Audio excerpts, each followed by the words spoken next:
غنيمة ولا هنومة؟ حكاية الاسم اللي قلب حياة مديحة يسري رأسا على عقب.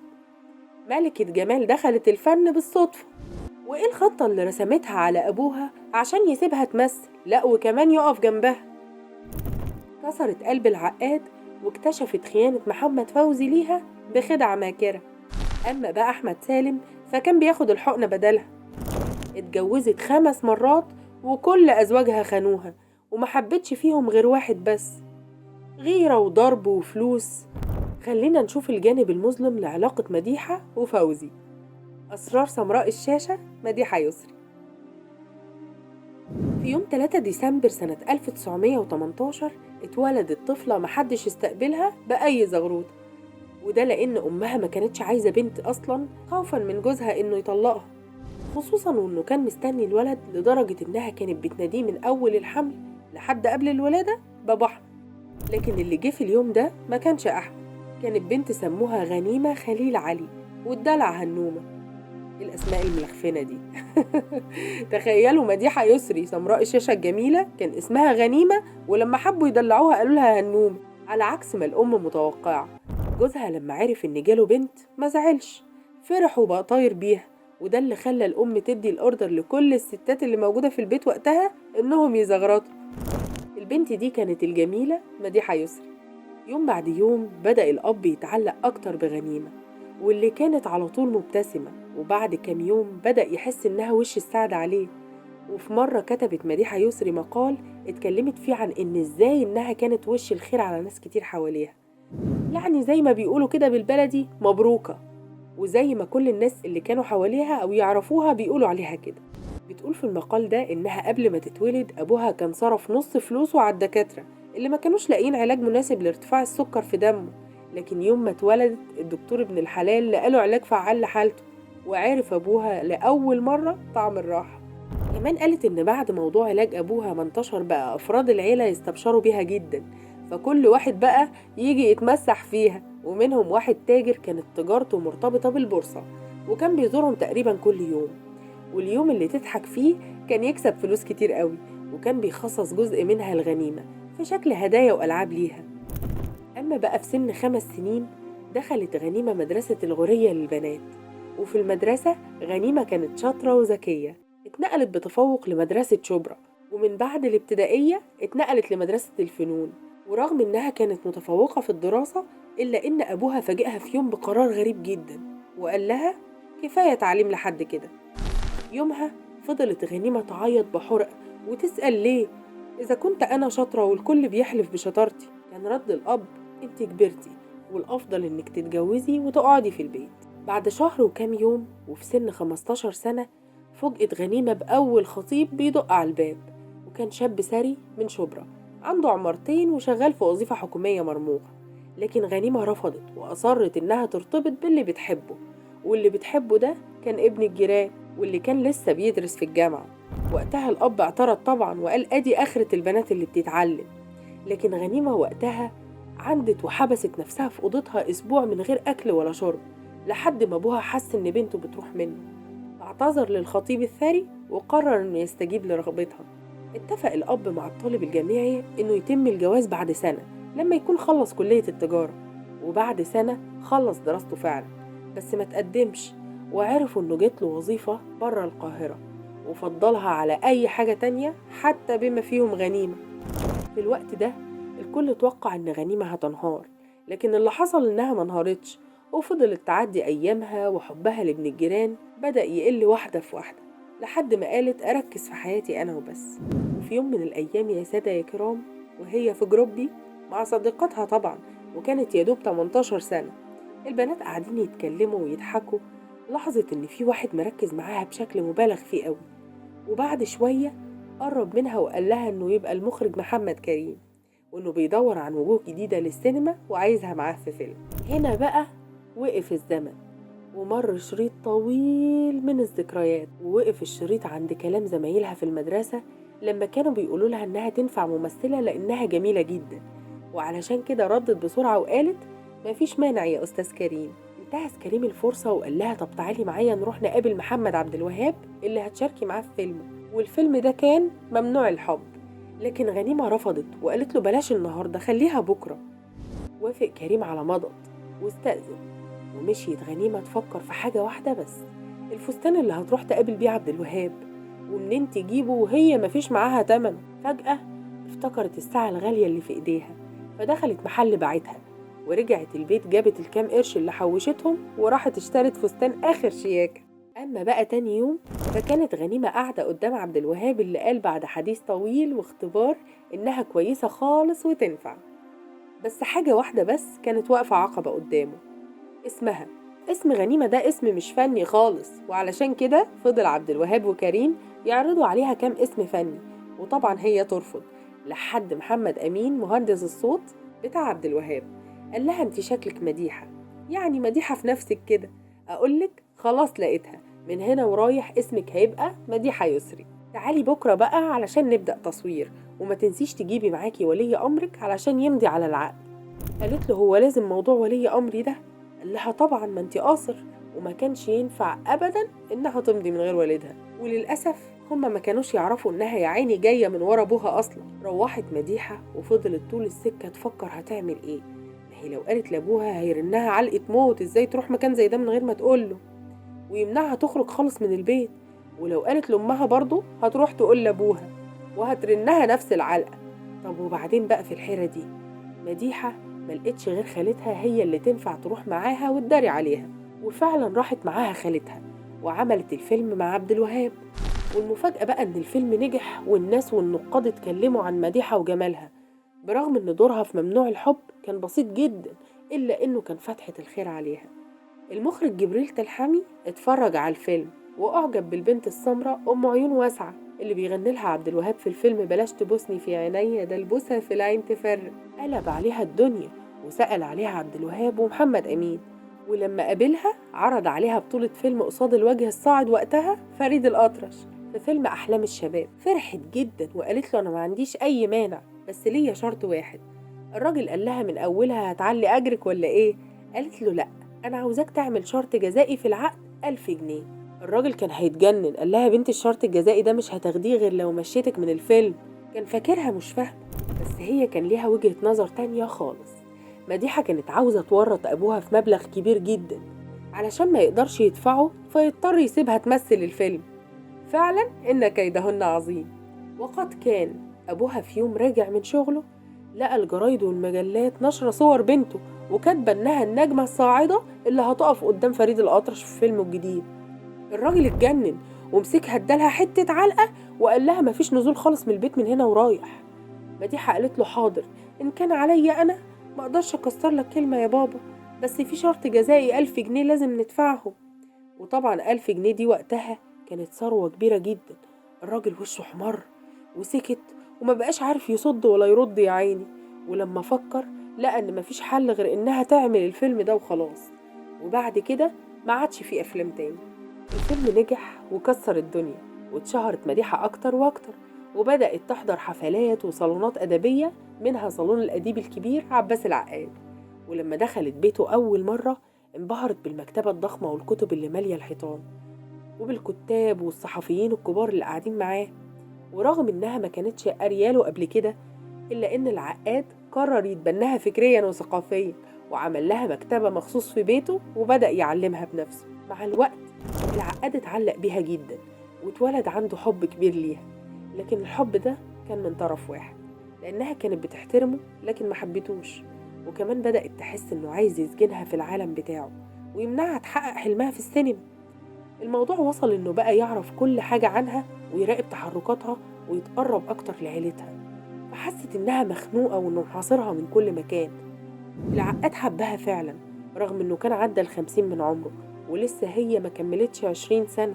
كتب عنها في رواياته باسم سمراء العينين، لدرجة إنه أصدر ديوان كامل اسمه أعاصير مغرب، وكل مضمونه كان عنها هي تحديدا، وكمان كان بيديها اسم رمزي في كتاباته وهو سارة. العقاد حاول يمنعها عن التمثيل، ولما كان يجيلها عقد فيلم تعمله كان بيقطعه ويصر إنها ما عادتش ينفع تمثل تاني. لكن مديحة رغم صغر سنها وقتها إلا إنها كانت ذكية جدا ولماحة، وعشان كده قررت تقطع السكة عليه. وفي يوم طلبها في التليفون، ولما ردت عليه قالت له إنها هتتجوز محمد أمين مهندس الصوت. واللي كان معجب بيها جدا. فساعتها قفل السكة وقطع علاقته بيها نهائيا. بعد اللي حصل ده العقاد طلب من صاحبه الرسام الكبير صلاح طاهر يرسم له لوحة عبارة عن قطعة حلوى كبيرة وحواليها دبان من كل ناحية. وفعلا الرسام نفذ للعقاد طلب، وكانت الحلوى دي رمز المديحة يسري اللي كانت في نظره فضلت السينما على حبه الصادق. اللوحة فضلت متعلقة فوق سرير العقاد في أوضة نومه لحد ما توفى، وبقى كل ما يحس إنه لسه بيحب ديحة يقعد يتأمل الصورة. والكلام ده نشره مصطفى أمين في الخمسينات في مقال بعنوان العملاق الجبار يحب طفلة صغيرة، وحكى فيه القصة كلها. طول الفترة دي علاقة مديحة يسري بالعقاد فضلت في إطار الصداقة بس، وطبعا كلنا عارفين إنه ما اتجوزش خالص طول حياته، إنما هي اتجوزت 5 مرات وكملت حياتها. نرجع بقى للكابل اللي لسه متجوزين جديد. بعد الجواز مديحة فكرت إن هي ومحمد ممكن يعملوا مشروع فني مع بعض. فكروا ولقوا إن أنسب حاجة يعملوها شركة إنتاج، والشركة نجحت واشتغلوا وبقت الأشياء معدن.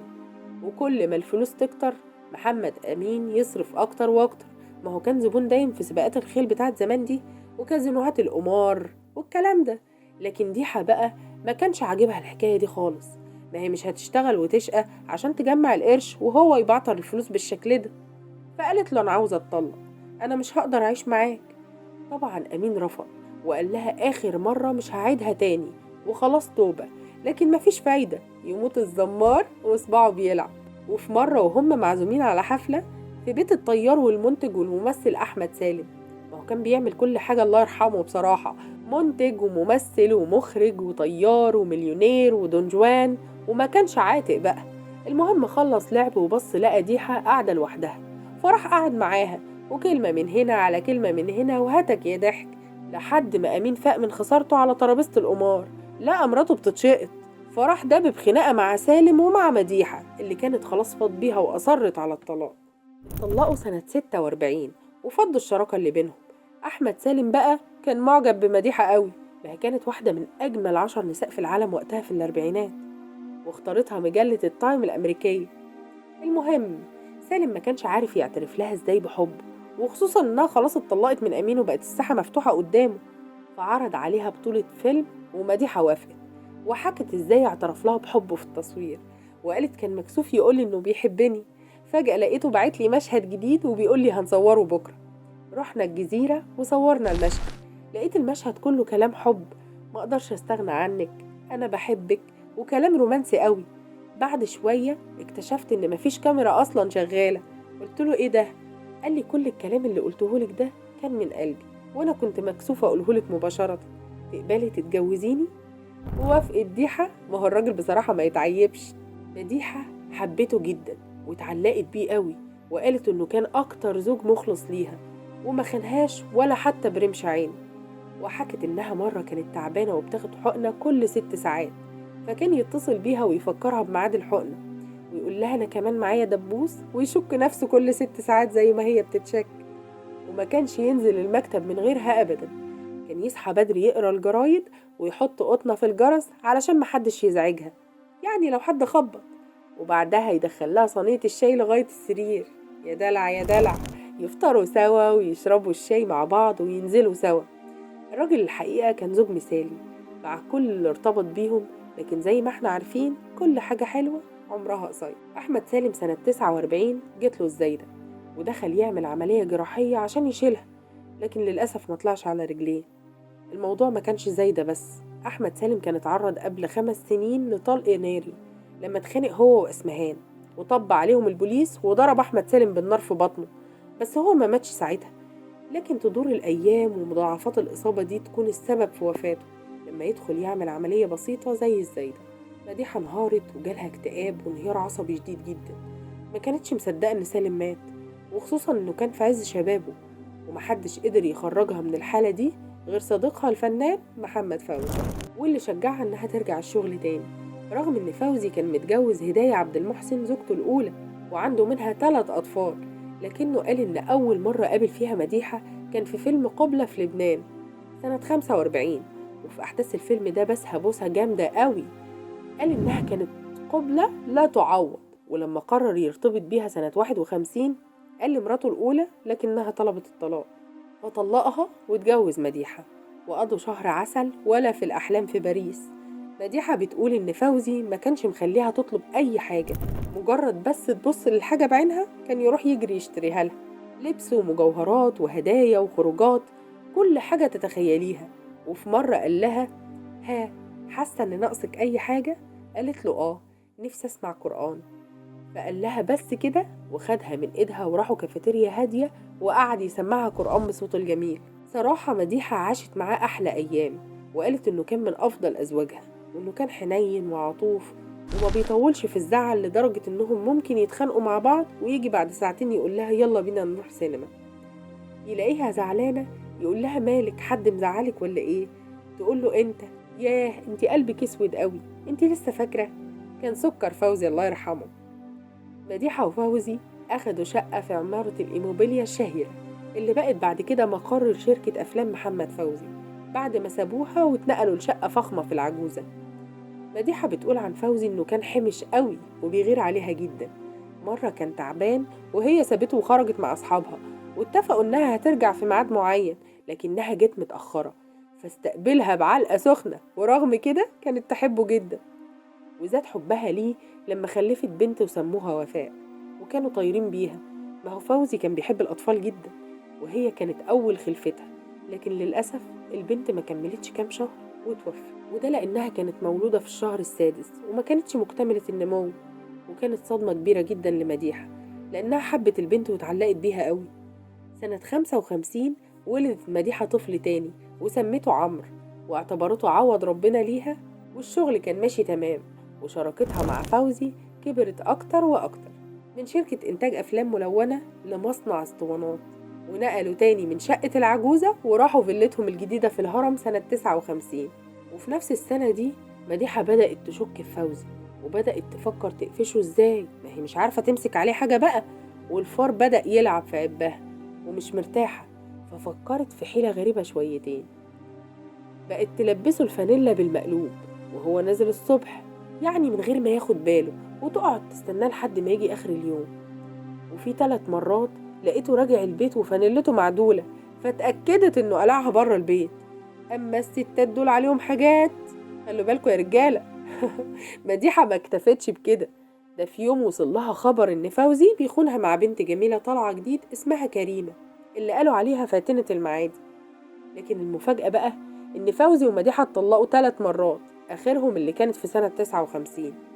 والصحفي جليل البنداري قال إن أسباب الطلاق كانت الخلافات مع أولاد فوزي واللي كانوا عايشين معاهم في نفس البيت، وكمان الغيرة، لأن فوزي كان حمش جدا وأخلاقه شبه أخلاق الفتوات كده.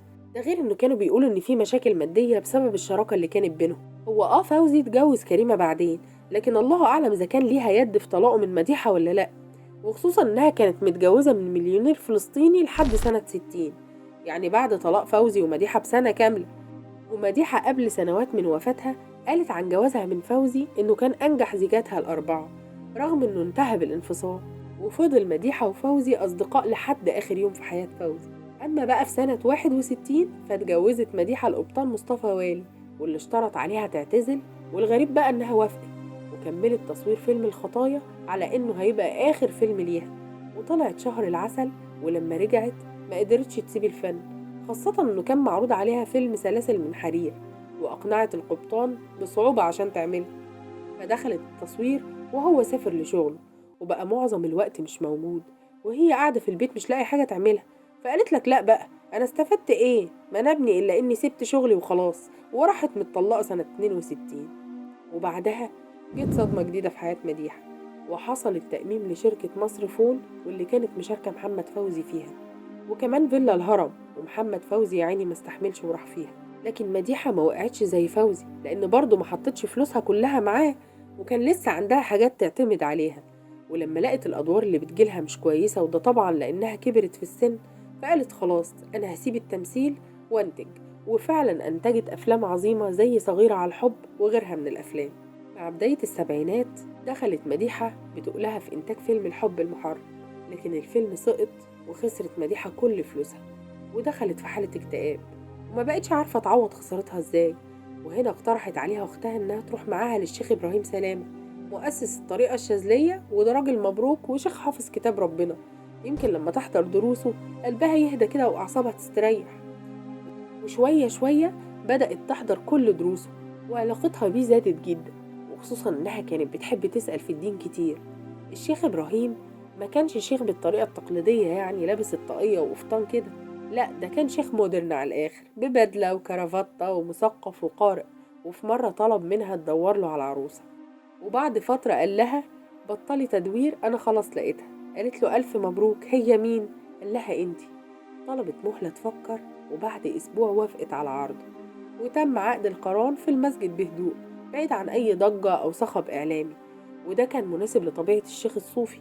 بعد كده احتفلوا بشهر العسل في اسكندرية. وبعد الجواز مديحة اقترحت على الشيخ سلامة إنها تلبس الحجاب، لكنه أكد لها إن القرار لازم يكون من قلبها ونابع عن قناعتها الشخصية. وشجعها كمان تكمل في عملها الفني، واعتبره رسالة قومية.